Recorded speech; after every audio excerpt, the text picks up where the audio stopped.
अस्सलाम वालेकुम व्यूअर। आज मैं आपको खांसी के मुतालिक बताता हूँ कि खांसी है क्या, खांसी की अक़साम कितनी है, कौन कितनी अक़साम कितने टाइप्स की खांसी होती है और कौन सा टाइप्स के लिए कौन सा सिरप का इस्तेमाल करना होगा, क्योंकि इसके अक़साम मुख्तलिफ है। खांसी की मुख्तलिफ अक़साम होती है, इसी तरह इसकी मुख्तलिफ मुख्तलिफ ब्रांड होती है, मुख्तलिफ नाम से सिरप आती है, इसलिए हर खांसी के लिए अलग अलग सिरप होती है। तो आज मैं आपको इस पर कंप्लीट रिव्यू दूंगा कि खांसी है क्या, खांसी है क्या, खांसी कितनी अकसाम है और कौन से खांसी के लिए कौन सा सिरप का इस्तेमाल करें। क्योंकि खांसी की जो सिरप आती है वो एक ओटीसी ड्रग है और हमें सेल्फ प्रेस्क्राइब करेंगे, मेडिकल स्टोर्स जाकर वो खुद प्रेस्क्राइब कर सकती है, क्योंकि आउटर ऑफ काउंटर ड्रग है, ओटीसी ड्रग है। तो इसलिए आज मैं आपको इसके मुतालिक कंप्लीट रिव्यू दूंगा कि खांसी की अकसाम क्या है, खांसी क्या है और कौन से खांसी के लिए कौन सा सिरप का इस्तेमाल करें।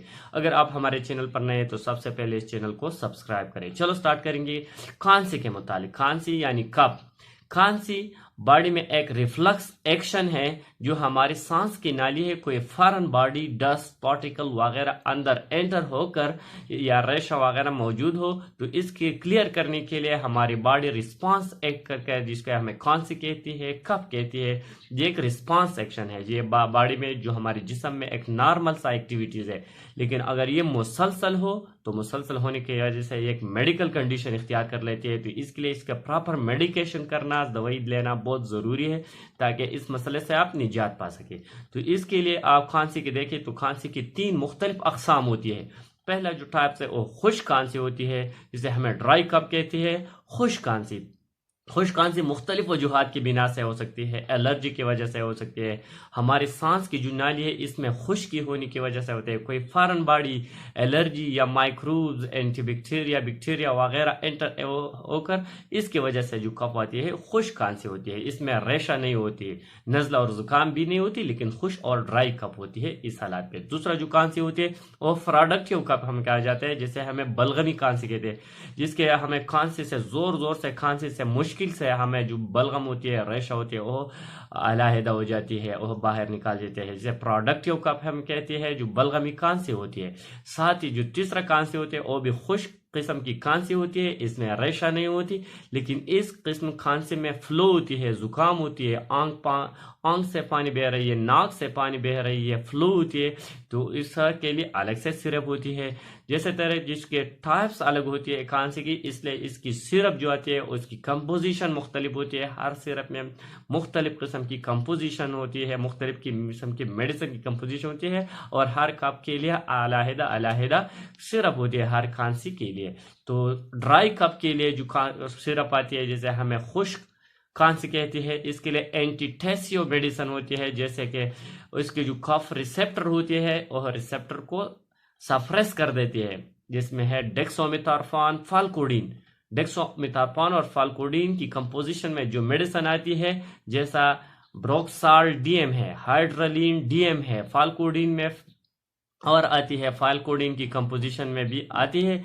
लेकिन जो मैंने बताया, जैसे डेक्सामेथार्फान जैसे हाइड्रोलिन डीएम है, ब्रोक्साल डीएम है, फल्मोनाल है, कोरेक्स डीएम है, कोसोम है, एसिफाइल है। बच्चों में एसिफाइल बहुत ज़बरदस्त और अच्छा रिजल्ट देती है। ये मेडिसिन जो डेक्सामेथार्फान और फाल्कोडीन की कंपोजिशन में और ड्राई कप के लिए ट्रीट किया जाता है। साथ ही जो दूसरा कप होती है भी ड्राई कप होती है, लेकिन इसमें नज़ला और जुकाम होती है, रेशा नहीं होते। इसमें हमें खम्बेनाल दिया जाता है, कोसोम ई दिया जाता है, फल्मोनाल एन दिया जाता है, एसिफाइल बी दिया जाता है, ऐसे टाइप सिरप, ऐसे टाइप कप में।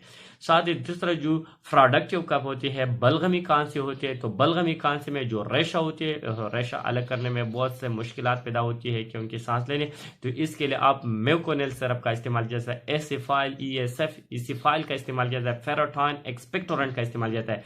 बलगमी खांसी के लिए एक्सपेक्टोरेंट सिरप का इस्तेमाल करना होगा, एडुकोस सिरप का इस्तेमाल करना होगा, सिरुलिन का इस्तेमाल करना होगा, रिमासोल का इस्तेमाल करना होगा, हाइड्रोलिन का इस्तेमाल करना होगा, बेनाड्रिल का इस्तेमाल करना होगा। साथ ही इसके साथ पल्मोनाल का इस्तेमाल और बहुत से ब्रांड नामों से आती है, लेकिन जो सिरप एक्सपेक्टोरेंट है, एक्सपेक्टोरेंट इसके ऊपर लिखा हुआ है, तो ये सिरप बलगमी खांसी के लिए हो गया, अगर इसमें डेक्सोमेथार्फान या पालकोडिन या डीएम या डी लिखा हुआ है सिरप, और ड्राई कफ के लिए ऐसा सिरप मुख्तलिफ होती है। इसी तरह टाइप्स, खांसी की टाइप्स भी मुख्तलिफ होती है।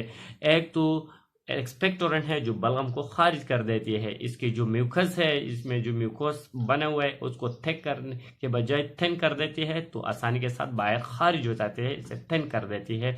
इसकी गाढ़ापन को ख़त्म कर देती है, बलगम की जो गाढ़ापन होती है ये सिर्फ ख़त्म कर देती है। दूसरा जो एंटीटेसियो मेडिसिन आती है जिसमें पालकोडिन और डेक्सोमेथार्फान होती है, जो कफ रिसेप्टर है वो सप्रेस कर देते हैं। इसकी सप्रेशन से जो कफ होती है वो कफ स्टॉप होती है। तो इसलिए अगर आपकी कफ के दौरान जो सीने से आवाज़ आ रही है, सीटी बजने की आवाज़ आ रही है, तो इसके लिए आप वेंटोलिन यानी सल्ब्यूटामॉल जो ब्रोंको डायलेटर है इसका इस्तेमाल करें, ब्रेटेनल का इस्तेमाल करने। लेकिन इस मेडिसिन का इस्तेमाल हार्ट वाले पेशेंट को बिल्कुल नहीं देना चाहिए। जो पेशेंट हार्ट वाले पेशेंट हो या ऐसे तरह और कोई क्रॉनिक डिजीज हो तो ये डॉक्टर की मशवरा के साथ इस्तेमाल करना होगा। और बाकी मेडिसिन मैंने आपको बताया ये outer of the counter self prescribe कर सकते हैं। तो कौन से टाइप की खांसी आप इसके लिए प्रॉपर मेडिसिन खरीद ताकि आपकी खांसी से निजात पा सके। Thank you for watching.